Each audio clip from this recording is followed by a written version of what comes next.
Hello, everyone. My name is Dwayne Daniels. Lent is a very special time for me, especially over these past several years. It is important for us to remember that as humans, we're so vulnerable to sin, yet we have forgiveness from our God. Jesus died for us, plain and simple. It truly is the greatest gift we have received. But along with this, we have our gift of faith.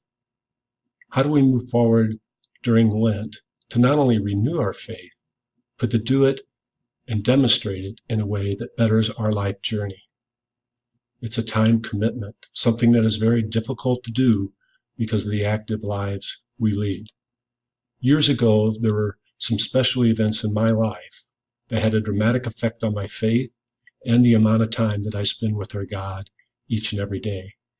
I learned to give back the gift of time for the gift that our Lord gave us through his death and resurrection.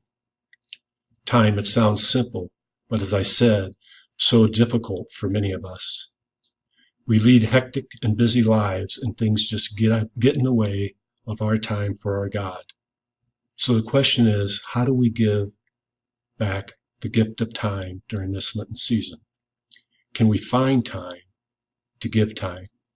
It could be as easy as waking up early in the morning, pouring that cup of coffee, and spending time with our God.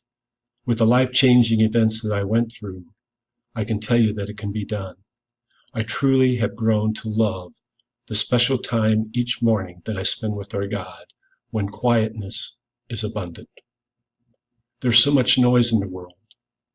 How do we eliminate the noise and free our mind up for time to give to our God?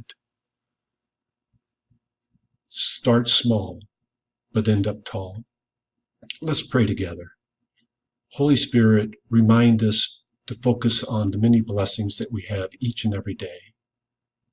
Open our hearts to the Word of God. Open our hearts to goodness.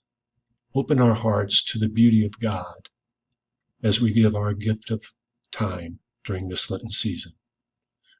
Thanks, everyone, and have a joyous and wonderful Lenten season. Thank you.